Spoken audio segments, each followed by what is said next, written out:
Welcome to the Poisoner's Cabinet. I'm Sinead. And I'm Nick. And this is your weekly podcast exploring the lives of the great poisoners and murder cases from across the centuries and creating curious cocktails inspired by the tales that we tell. And it's episode 57! Huzzah! Huzzah! Huzzah! Hoorah! Like the beacons! Yes. It's like, well, 57, it's not that a fancier number, is it? It's not a fancy number. 57. It's, actually, no. I was like, 57, what does that number ring a bell? I was like, oh no, that's depressing. No, I can't say that. That was how old my dad was when he died. Yeah, let's not go with that, shall we? Well, he shouldn't have got in my way. How are you, Nick? I'm all right. Yay! Slightly overheating. I'm very hot. Can you say that into the mic, maybe? No. I was looking around as why I'm so hot. Then I spotted a radiator and I thought, that'll be it. Have you not turned off your heating? Have you made that mistake? Not yet. And also, neither have I changed the timing because my heating is like steam powered and I need to go and change the timers on it. Yes, we established on Patreon this week that Nick has no concept of time when the clocks go forward, and he thinks all of the clocks and all of his appliances are still powered by little men inside you have to wind up and you have to tell the clock rather than them automatically updating. My heating does not automatically update. You have to kick it to get it working. Anyway, moving on from I'm warm. Well, it's been unseasonable heat the last couple of days in England. We've had glorious 20-degree weather in March of all things. It's snowing tomorrow. Don't say that. Don't say that. It's still warm today. It's lighter in the evenings and we can all gather outside together and in people's gardens. Crazy behaviour. It'll never catch on. It won't? No. See outside, seeing other people, it'll never last. Well, on that note, any poisonings this week? No. No, not until you go to other people's gardens and see them not doing it right. Yeah, exactly, yes. Fair enough. Well, speaking of gathering in gardens with your loved ones, I think it's time for us to thank our Patreon subscribers. We probably should. Yay! Thank you, darlings. Thank you to Nicole Brown. And to Ian and Megan. Oh, a duo. Delightful. You're very, very sexy Patreon subscribers. Oh, what joy and japes we've been having over on Patreon. Getting a nice thing going on the comments, actually, now on every episode. Yes, I like that. I when I check it, I go, oh, there are more people who said stuff, and I like that. Love it. Love a chat. That's good. The rest of you people, what are you doing? Yes, where are you? The people who do comment on all of our Instagram posts, it's very welcome. Please send us more messages. But yes, come and have a chat. We love a good debate. It's nice to know there are people out there listening. Yes, rather than passively having it on in the background so they don't feel alone.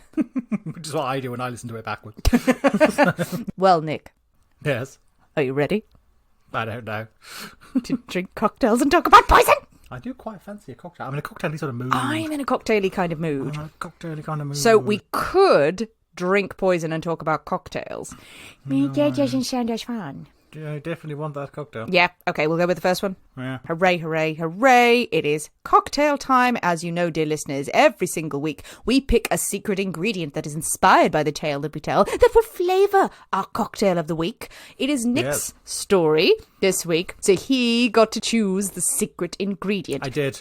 Yes, and what confusion it caused on the internet. The secret ingredient this week, Nick, is a naked man. Oh my! I know. Goodness. Scandalous.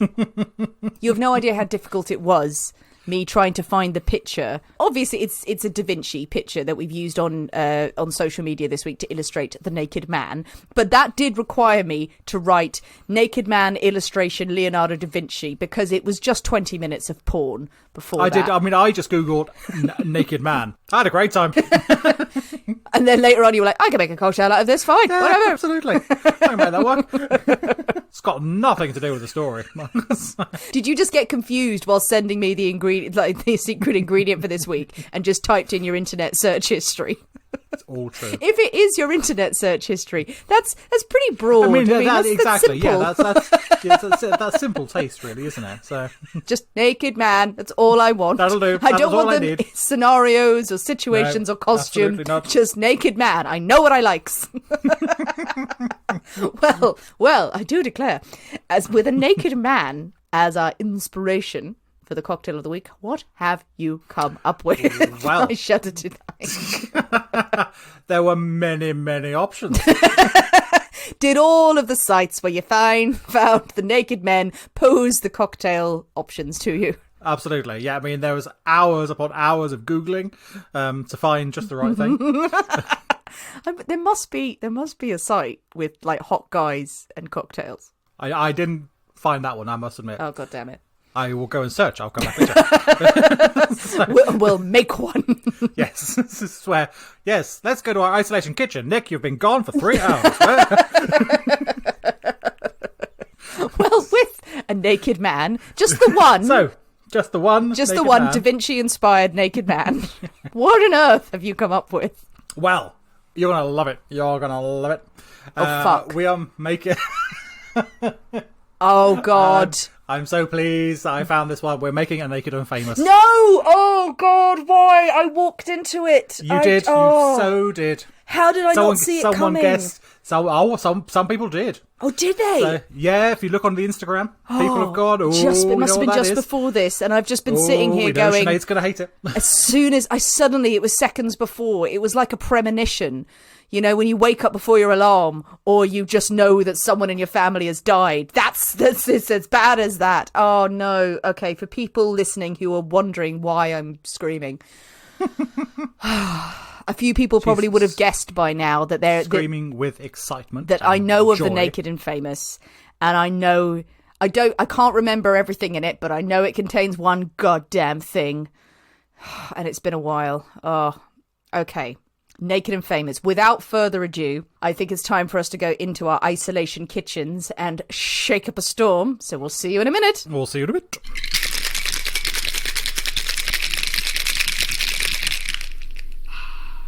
And we're back. Hello. So, Nick. Hello. Nick, who has been plotting this for weeks, no doubt. We have a Naked and Famous. Yes. And as I'm sure everyone can tell from my voice, I am now entirely naked also. And I'm famous. We're not either of those. But it is what we both aspire to be. Yes. Indeed. So, The Naked and Famous, I will give you credit. It is a very beautiful hue. Beautiful colour. It's orange. It's like a pinky, orangey colour. No, it isn't. It's just orange. It's the purest of oranges we've ever seen. It's orange. It's like Fanta. Not like Fanta. It is. It looks exactly like Fanta. Fine. Right? Fine. You just gave up without a fight there, didn't you? I was like, oh, it probably is orange. Okay, so The Naked and Famous. Now, people may be saying, Sinead, why would such an elegantly named cocktail upset you so to this degree? Well, why don't you talk us through it, Nick? No, you have to... Oh, come on. You know the rules. Oh, God. Get over it. Okay. All right, well, I'll leave you poised to think about what's in it. We're going to taste The Naked and Famous, and I'll see if I can work out what the is in it. So you already hate it, and that's just No, I'm open-minded. Yeah, All I right. know is that I do know it contains one ingredient. I can't remember what else is in it. So, cheers, Naked and Famous. Here we go. That is delightful. Utterly, utterly delightful. Oh, it's confusing. That's because you want to love it, but No, your I don't. cynical brain I won't let you don't. admit the love. It's not. This is the conversation I had with my mother when she tried to pan fry me some liver. And she was going, you love it, you're just lying to yourself. And I was like, I don't. You're lying to yourself, and you're lying to everyone listening. And you should be ashamed. Oh, God. I mean, it's not as bad as some, but it's... I think it's best if you talk us through it, What's Nick. in it? It's so dreadfully horrible. Oh, well, it's the remnants of our friendship, Nick. That's what's in it. That's a tad harsh. I'm going to hazard a guess that there is chartreuse in this. Specifically, is it yellow chartreuse? It is yellow chartreuse. Oh, the greatest poison of them all! Oh, I thought that was green chartreuse, but you're okay with that one. Oh, no. You've tried green on me, you tried yellow. You flip between which one I like the most, and neither has worked because they're both full of twigs. Chartreuse. Mezcal is in this, right? Yes. And I love mezcal. So there is a lovely smoky hue to it. That's the confusing part, because I taste it and go, oh, okay, it's not so bad. There's a little bitterness and the smoky. And then just the chartreuse appears, puts its head over the parapet and is like, hello. Hello, love me. We're in chartreuse country. Welcome to town. You talk us through it, Nick. Are my predictions correct? There's other things in here, I'm sure. There are, yes. So we do indeed have one of the best ingredients in the history of the world. That is yellow chartreuse. Slightly more unknown to its more famous cousin, the green chartreuse. We also have mezcal, as... Yay. Correctly guessed. Aperol. So for a hint of bitterness, we have, and the colour. The colour, yes, the we have Aperol. Aperol, and then we also have lime juice. Ooh, lime. That's As the well. tartness. Now, say you did a few while back. Yes. Christmas. We had the closing argument, which featured mezcal and green chartreuse, which you begrudgingly agreed was not... Fully admitted that it was lovely. That was a nice one. Somehow it worked. What was in the closing argument, as well as those two? It was mezcal, maraschino, lime, and green chartreuse. So it's a mezcal version of a last word. So this is very similar, obviously, but we have the Aperol rather than the maraschino. Yeah, exactly. Which are two completely different things. They're two different things. Well, that's what you've got. So basically, tough. I'm still going to drink it. Oh, it's so dreadfully, awfully, vilely disgusting. Because this I'll is still the drink it. one cocktail I'm allowed today. But hang on, I'm doing a second sip. Hang on. Second sip for the 15th time. As she knocks it back. It's just... delicious. Yes, moving on. No!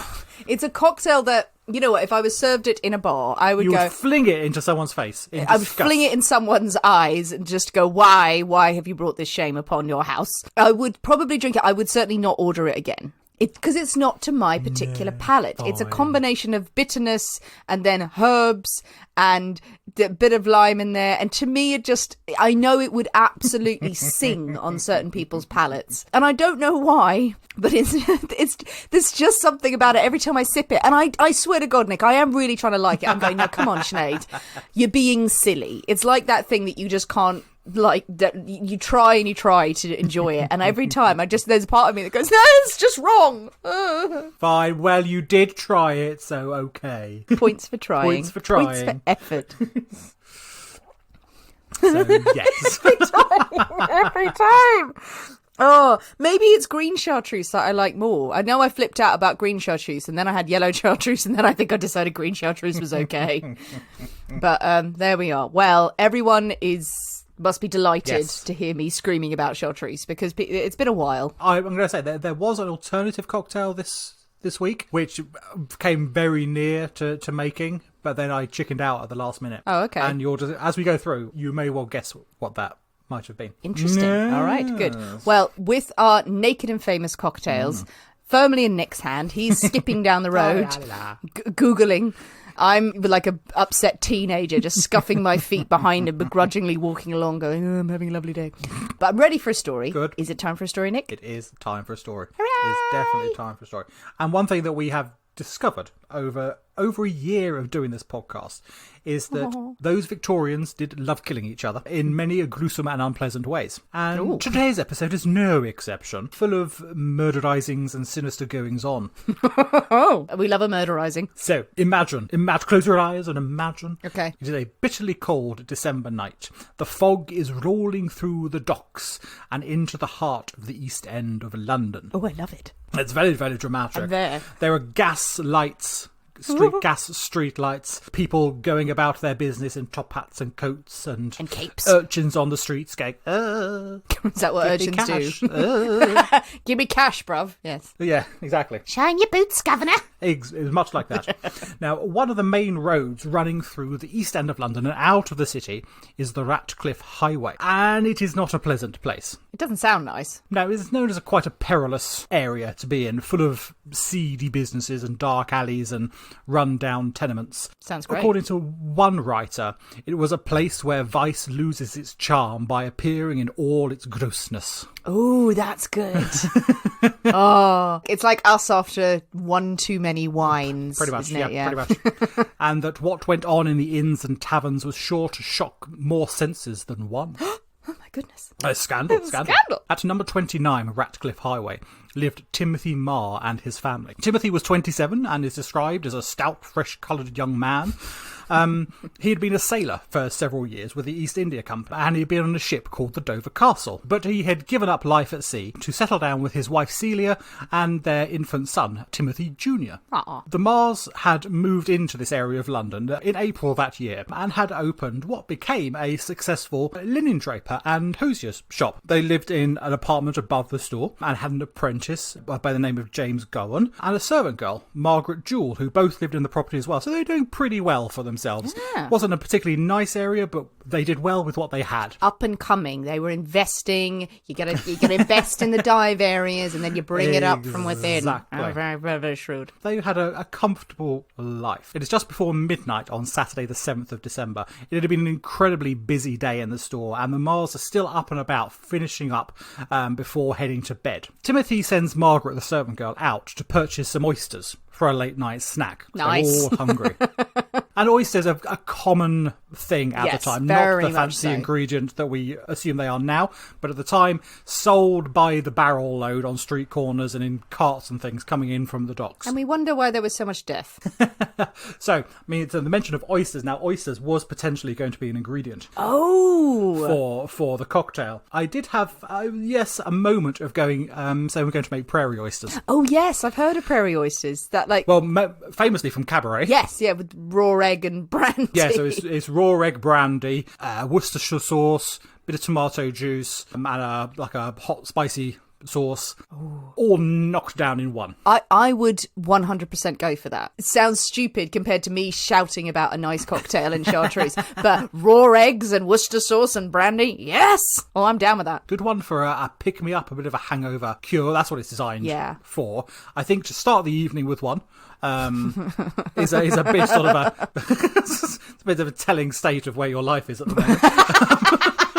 So I decided against that option and went with the Naked and Famous. As lockdown eases, then we'll start trying them online. Exactly, you never know. So anyway, so oysters aside. So Mary has gone out to get some late night supper for her employers. I mean, despite its late hour, there's still people coming and going in the streets, and Margaret makes her way to Taylor's oyster store to pick up the food. But when she got there, she finds it closed. It is sold out of oysters. They're gone home for the day. She walks back past the Marr store and sees Timothy working away through the window and takes it upon herself to say, I know that there's a baker's a bit further down the road. I shall go there and see if I can get some bread or some sandwiches or something instead. Nice. She's away for about 20 minutes or so. And when she returns, she finds the building in complete darkness.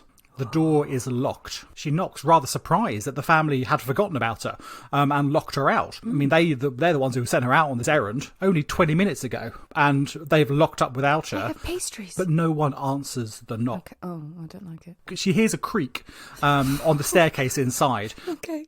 And the cry of young Timothy Jr. upstairs, and she assumes that they've simply forgotten. Someone's coming down the stairs now to let her in. She waits. Oh, God. No one comes to the door. She knocks again, louder this time, but utter silence from inside the house. No creaking floorboards, no crying baby.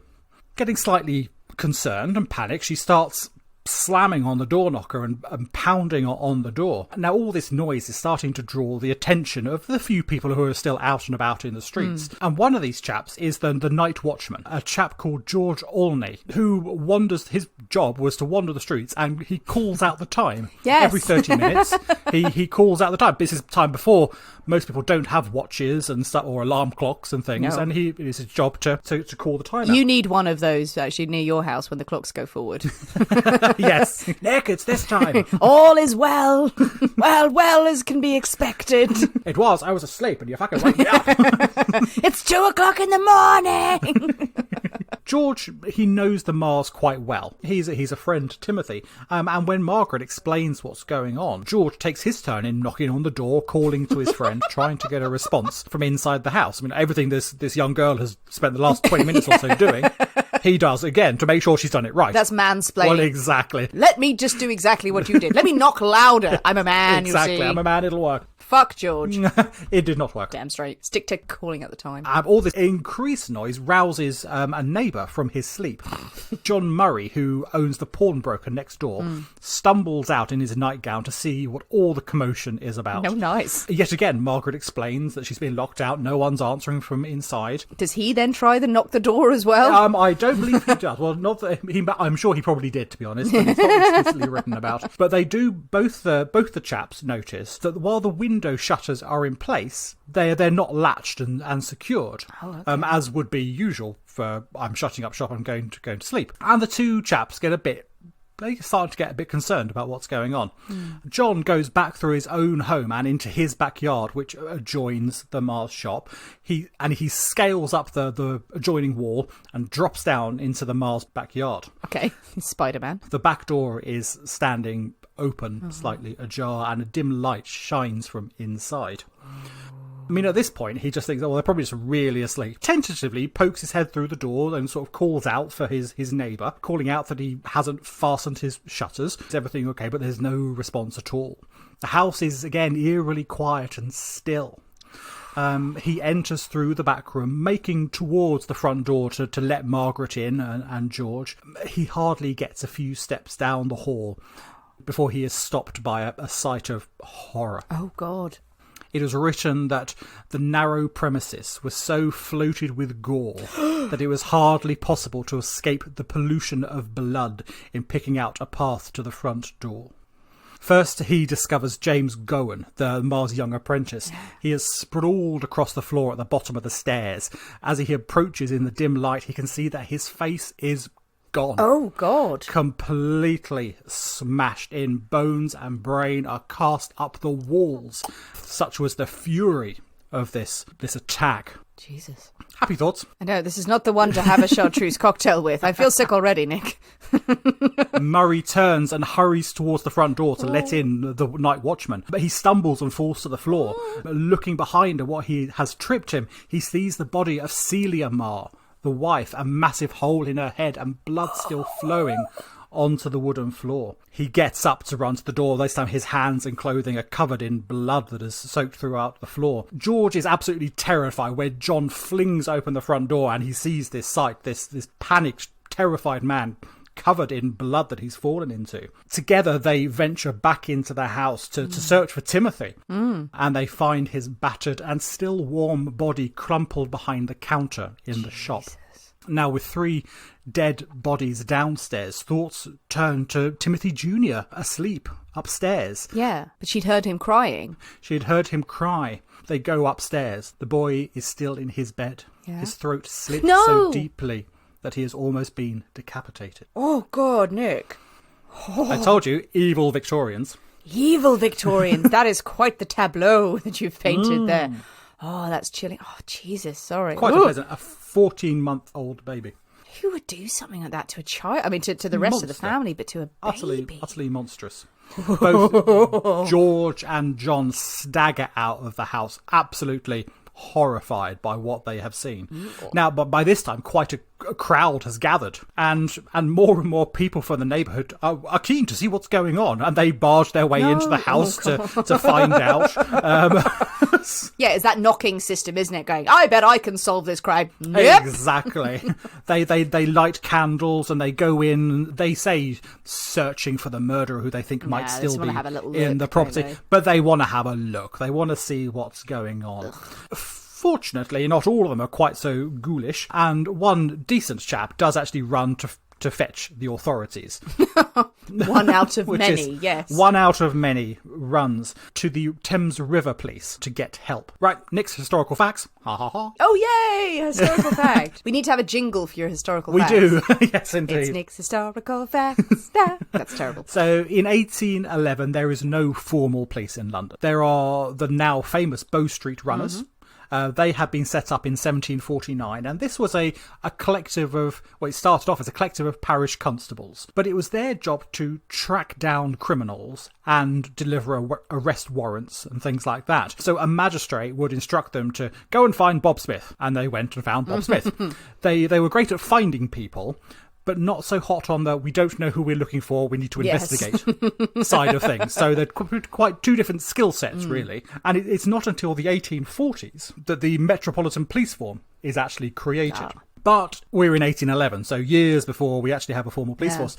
However, there is the Thames River Police. They police the water. They police the water. They have been initially set up to protect the docks and the cargoes in all the surrounding warehouses. But those officers did rise to the occasion when needed. So the first official on the scene was Officer Charles Horton from the River Police. Now, Officer Horton heads into the house, firstly ushering out all these people who are there staring at, oh, look, dead person.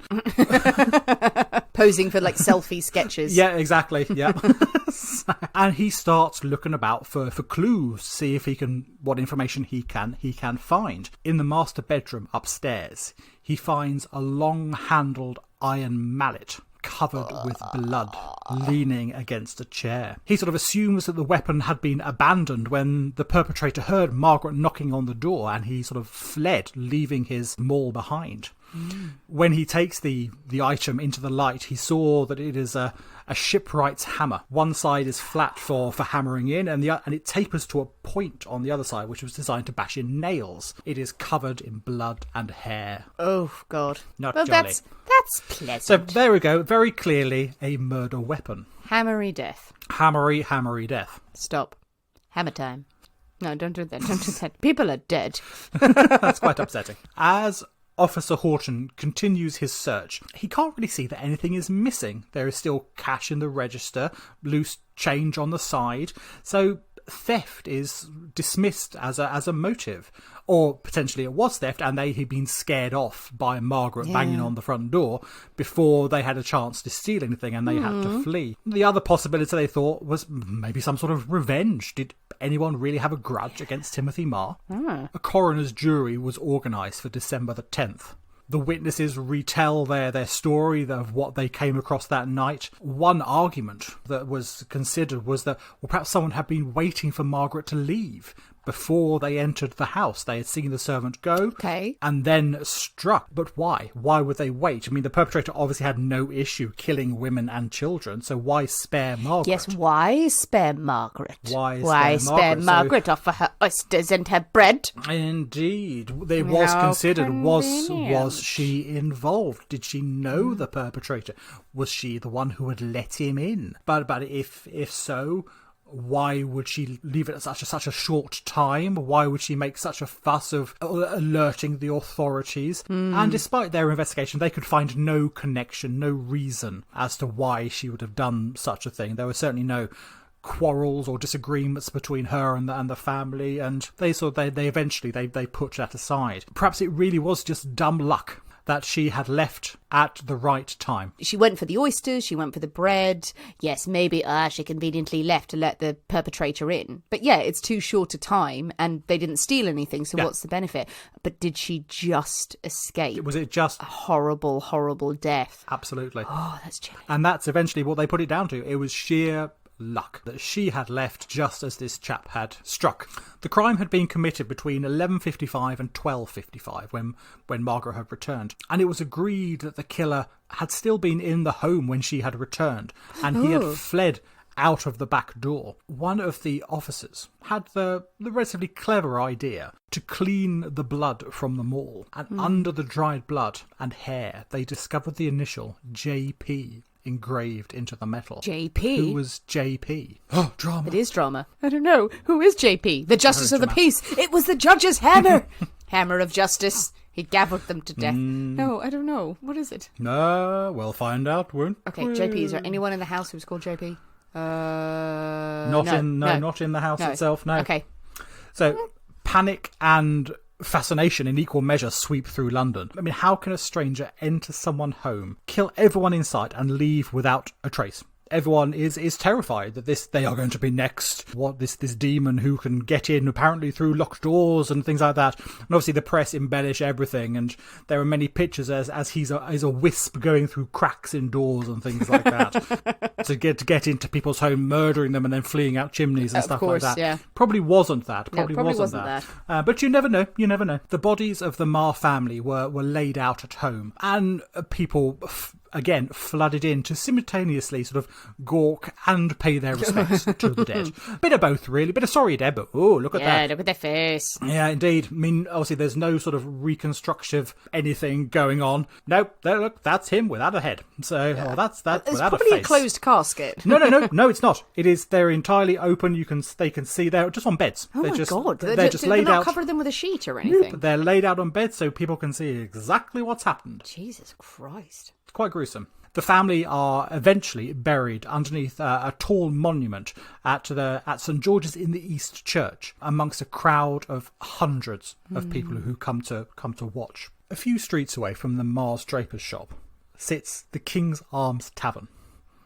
It is not a particularly popular tavern. Yeah. The publicans, Mr. and Mrs. Williamson, they're in their 50s. They like to retire early. The King's Arm is not the place to find a lively party. They prefer a quiet life. It's like one of those old many kind of pubs you wander into.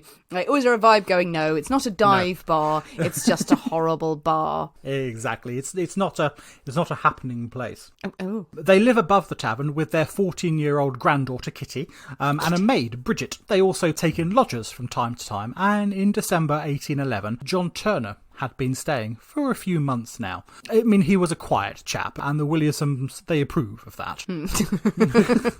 We like a quiet chap. We like a quiet, slightly psychotic, strange Keeps man. himself to himself. That's fine. On the night of Thursday, the 19th of December, the streets of the East End are unusually quiet. People had taken to barricading themselves in their own homes to avoid the fate of the Marrs. All of a sudden, the cry of murder shatters the quiet in the streets surrounding the King's Arms. A parish constable who's out on patrol nearby rushed in the directions of the shout. He arrives outside the King's Arms, joining people from nearby houses who are peering out their front doors to see what this cry is all about. They discover a naked man screaming and scrambling down the outside of the pub, hanging from knotted sheets. Oh, wow.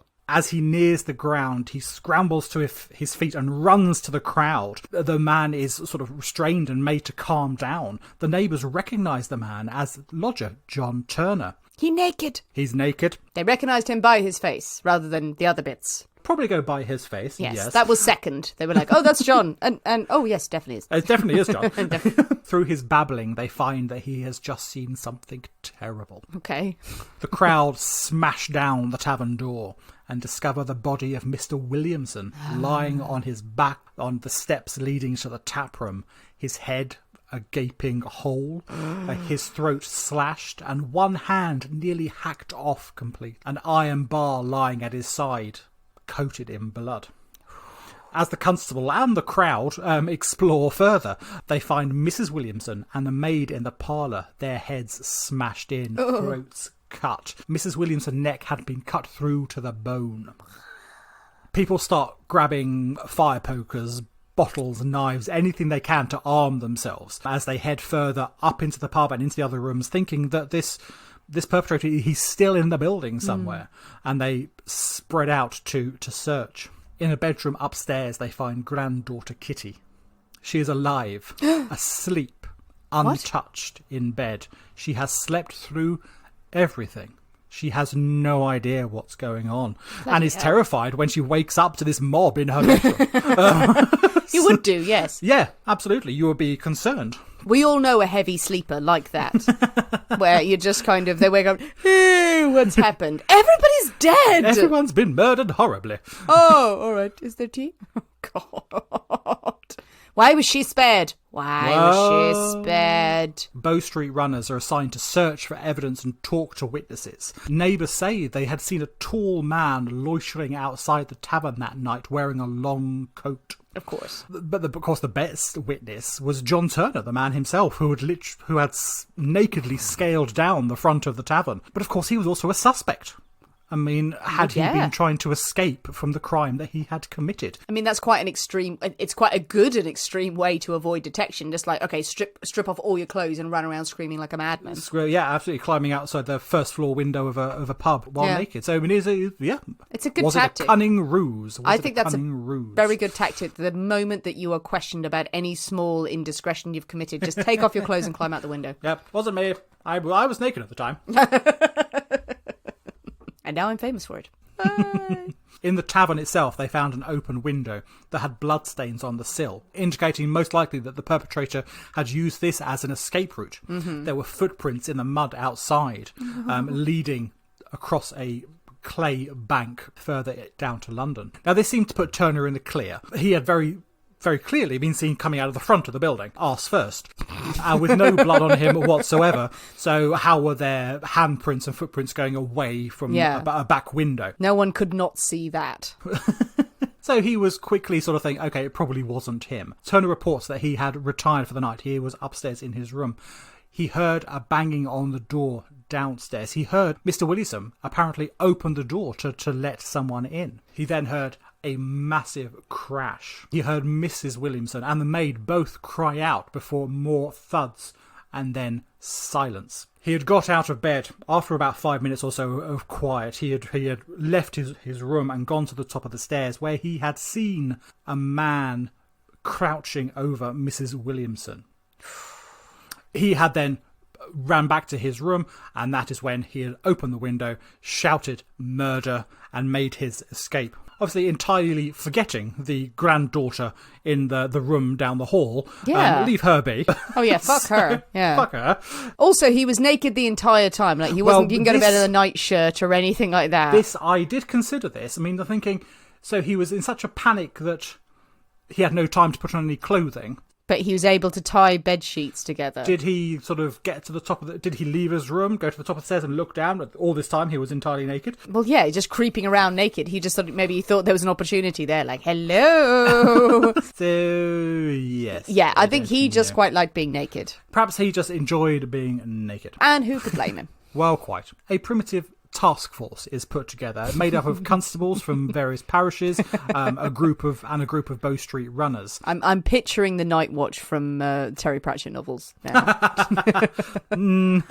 Probably something quite similar. Yes. Straight away, they start arresting anyone and everyone they can find. One particular chap who was desperately suspicious, mainly because he had recently purchased a gallon of brandy, obviously with a guilty conscience. That's the only reason you would purchase a gallon of brandy. Of course. And had been found to recently have had his trousers cleaned. Okay. Obviously trying to dispose of some horrible evidence on his trousers, buying brandy as a guilty conscience. He must be a murderer. Maybe it was just that was his cycle. But about brandy, I gotta get my trousers cleaned, buy more brandy. He was soon released with a small amount of lack of evidence. Separate witnesses also claimed to have seen two men running up the Ratcliff Highway that night. One a tall man with a limp and one a shorter man. Okay, that's quite a picture. It is. Well, yeah, absolutely. And they're rather vague. I've got a tall man with a limp and a short man. Yes, because that's the kind of tableau of evil Victorians, isn't it? Man with a limp, and a short man. A short man. Short people are evil. Absolutely. So these are rather vague clues and generally quite difficult to turn into clear leads. Well, pretty much, yeah. Over the next few weeks, the police seem no closer to finding the guilty party. It appears that London has a mass murderer on the loose. There was no telling where he would strike next. So people are terrified. They spend their life savings on bigger locks, stronger doors, all to try and protect themselves, their homes and their families. I'm thinking of like really big padlocks there. Massive bolts. Really, like padlocks the size of your head. Yes. A coroner's inquest is set up at the Black Horse Tavern, just across the street from the King's Arms. John Turner, as we said, had been cleared of being a suspect, and he appeared to give a detailed account of what he had witnessed that night. They were like, please, sir, put some clothes on. Yes, he was still naked. He was still entirely naked. Still naked. I am a naturist, it is my one. Several arrests were made in connection with the murders, but they are all released with no charges. Then, on December 21st, a sailor by the name of John Williams was interviewed after an anonymous tip was received. We do not know where this tip came from or what it revealed, only that John Williams was brought in for questioning. He had been seen drinking at the King's Arms Tavern shortly before the murders. I mean, it didn't really matter that Williams was of medium height and a slight build, a description that in no way matched the one given by John Turner, who said he saw a tall man in a long coat. But we've got a medium man who hasn't got a coat. Must be him. Still him. Yeah, must be him. Yeah. Do you have a coat? Somewhere. Yes, it's probably you. There is never any hard evidence against Williams, but it was decided that he should be remanded in custody, just in case, and he was sent to Cold Bath Fields Prison. Nice. In Clerkenwell, until he could be interviewed again at some future point. We'll get around to it. Yeah. But just keep him there until we figure out what to do. Williams had been staying at the Pear Tree Tavern, and the officer had gone to search his lodging, see if we can find anything going on where he's been staying. They did find a torn shirt, obviously evidence of horrible murderings, just having a torn shirt. And talking to the landlord of the Pear Tree, who at the time was in Newgate prison himself. Right. For debt. So he was in debtor's prison. They discovered that another lodger, a seaman named John Peterson, JP. Oh, what? Had reported a shipwright's maul missing from his belongings several weeks earlier. Oh, okay. Okay, the plot thickens. The plot does thicken, so yes, and I say, do we remember the initials JP, scratched into the iron ball found in the Marr's home? Now, the police are now entirely convinced that they have their man. The evidence does seem rather circumstantial. I mean, they say, well, he visited the Williamson's pub that evening. Well, so did many other people. Many people like a drink. He had lodgings in the same building as John Peterson, who had lost them all. Well, lots of people have been in and out of the Pear Tree Tavern as well, and it was no secret that he kept his tools in his room. He sort of hired himself out as a carpenter and handyman, and they found a torn shirt in his room. So these three pieces of evidence that they sort of clung to, convinced of Williamson's guilt. I mean, if you've got a serial killer running around, then the first... But yes, we're doing our job. Yes, we've got someone. Rest easy, people. This guy, he has a small tear in his shirt. Lock him up and throw away the key. Lock him up, absolutely. On December the 27th, John Williams is summoned from Coldbath Fields Prison to answer further questions in front of a magistrate. The courtroom is packed with people wanting to see what was going on, to hear the questions that were going to be asked and what he was going to say. However, instead of John Williams arriving, a prison officer enters the courtroom. Williams was dead. He had hung himself in his cell. Why? Now, after a quick conference between the magistrates, they decided to continue presenting evidence. Of course. We'll just carry on. We'll just carry on. Try him in absentia, or in deathia. And by the end of the days, the magistrate is clearly leaning towards the opinion that Williams has committed all 7 murders all by himself. Any evidence that may have conflicted with this was quietly pushed to one side. Yeah. There was now no sort of... He was not there to defend himself. There was no sort of defence or anything because the accused was not there. So we'll forget about that bit, but let's concentrate on this stuff. Yes. That evening, the magistrate reported to the Home Secretary. It was their opinion that John Williams alone had murdered the Marrs and the Williamsons, and that he had cheated the hangman by taking his own life rather than face the consequences of his actions. I mean, it is a bit suspicious when you kill yourself. Most certainly, it is. It's going to raise eyebrows. If you're innocent, why would you... Why would you do that? But why also, would you do that? He's probably well aware he is not going to get a fair trial. No. He is being seen as an absolute scapegoat for all of this. The evidence, while not strong, is being stacked up very much of this is all the evidence we need. And they are desperate to convict someone. Absolutely desperate to get this over and done with. And say the Home Secretary is more than happy to go along with the magistrate's assessment. And they decide the best way to end this matter once and for all. I mean, ordinarily, they would have a good old-fashioned hanging. We love a good old-fashioned hanging. Now, we can't do that now. We can't hang a dead man. The next best thing, we will parade his body through the streets. What? So that residents can see that the foul murderer was indeed dead. He's not a shark in Amity. It's not... What? Don't just parade a dead body through the street going, we got him. Yes, we got him. Bloody hell. On New Year's Eve, 1811, a morbid procession winds its way through the East End of London. Jesus. It stops for 10 minutes outside the scene of each murder, outside the King's Arms pub and then outside the Marr's drapery shop. 10,000 people line the streets to watch this procession go by. One carriage driver who's pulled up alongside of the streets, as the cart passes, he leans down and strikes the corpse with his riding crop across the head. Okay. As you do, because he's a bastard. Well, all right, fine. This is weird. The cart stops at the crossroads of Cable Street and Cannon Street, where a small grave has been dug in the centre of the road. William's body is removed from the cart and a stake driven through his heart. What? The grave, which has been purposely dug too small so that he will be uncomfortable for all eternity, he was crammed in the centre of the crossroads. He remained hidden and forgotten beneath the crossroads for almost 100 years. Until workmen laying in a gas main discover the remains beneath the street, with the stake still sticking through the chest.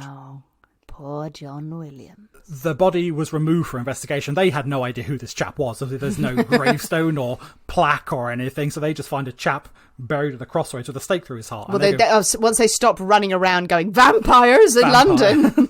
Exactly. They douse the place in garlic and ranch dressing. The body is removed, but the skull is kept as a souvenir by the landlord of the Crown and Dolphin, which stood on the corner of the crossroads. That's a stupid name for a pub. I'm just going to say that. The Crown and Dolphin, that was just mashing two ideas together if ever there was one. And also, landlords, or people in general, don't take a skull from a freshly dug grave that you don't know anything about and keep it as a souvenir. You're asking to be haunted.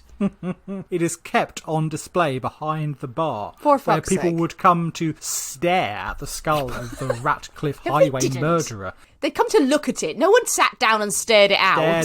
Stared at the skull, until one day it is lost, and it is lost to history. And no one knows what became of the skull. That is your story of the Ratcliff Highway murderer. The Ratcliff Highway murderer. That's it. That's it. What? But I have questions. There are many questions. So what? What? So they never found... Well, they found their murderer. They found in inverted their commas. murderer. They stopped looking. Whoa. But no motive. There were no further murders. Well, maybe they did. So they assumed they had got their man. Wow, what a story. But yes, what was the motive? No one knows. I mean, yes, he wasn't a regular at the pub, but he visited the King's Arm Tavern. Don't really know if he had any contact with the Marr family and their draper's shop, but he was in the area. Well, it just certainly. seems like he was in the right place at the right time, but that's sort of it. He was close. Perhaps did the real killer realise that, well, the police aren't looking for him anymore. I'm going to scalp her. Psychopaths generally don't do that. Well, that is true. I mean, perhaps there was a motive behind it. Perhaps it was going to be theft, but they got interrupted. But that's what I was thinking, is that if it's a frenzied attack on the Marrs, and a very brutal and horrible, deep down psychotic murder, that he's going to just hack the family or just beat them to death, and then was planning to get the money, but was obviously only a 20 minutes. It take you 20 minutes to kill four people. And then was disturbed, and then hammering on the door, runs out. In the pub, same deal. Killing people, didn't have time to go upstairs. Naked man finds you. Oh shit, I don't want any part of this. Interrupted the whole and thing. Then runs out as well, and then is then caught. So yeah, maybe he did do it. Maybe it's just quiet, unassuming, but deep down an absolute psychopath and thief. On the face of it, the way you presented it, it seems a little bit circumstantial. I mean, absolutely. I mean, in all the sort of references and things I was reading, people are not convinced that he is at all that it was him. I'm assuming he objected and protested his innocence up until the point he hanged himself. Oh, absolutely. Up until the point he killed himself. Yeah. I mean, why would you hang yourself? That is a why would you hang yourself? Yes, I mean, it is more than likely that despite the relatively circumstantial evidence, they thought they had their man. They needed to close it.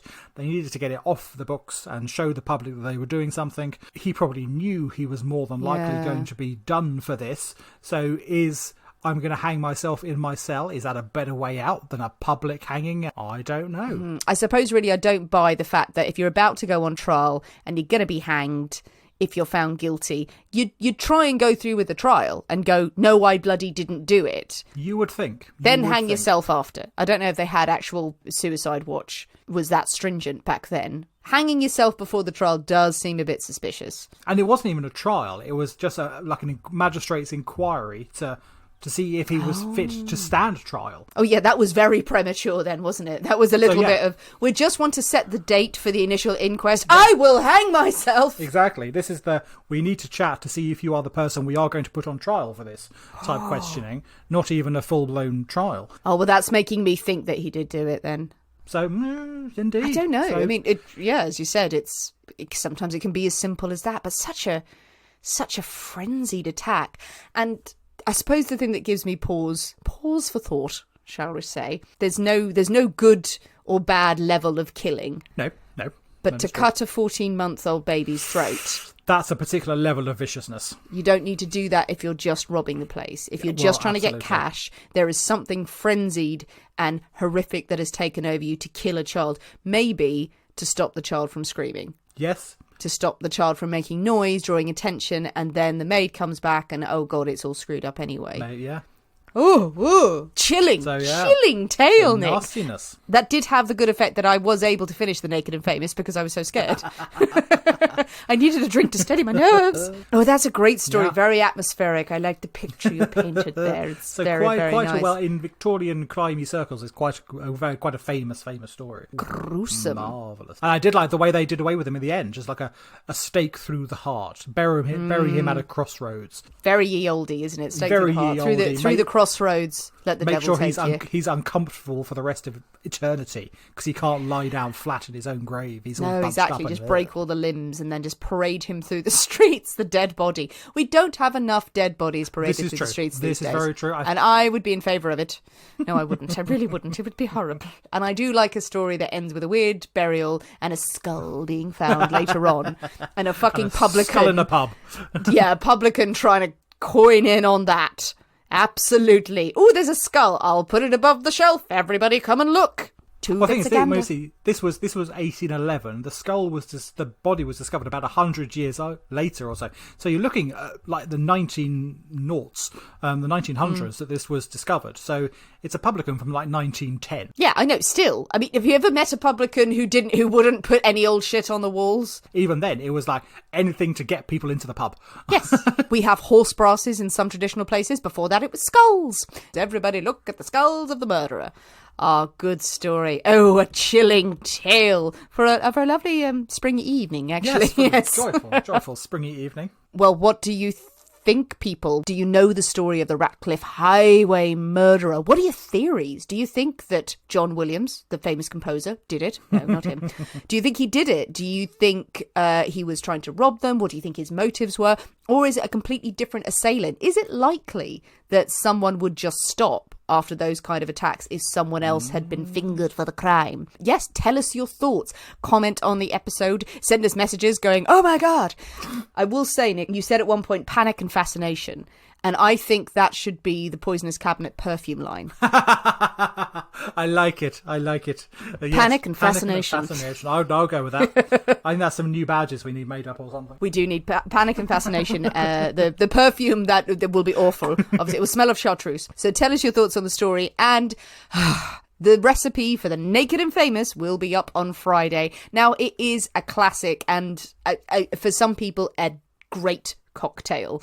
If you're into your chartreuse, this is definitely one to try because it's got mezcal in it. It's beautiful colour. I struggled. I'm not going to lie. Every sip I had, and I so tried, Nick. Every sip, I still ended up doing that weird reaction in your face where you just go like a cat, like throwing up the grass.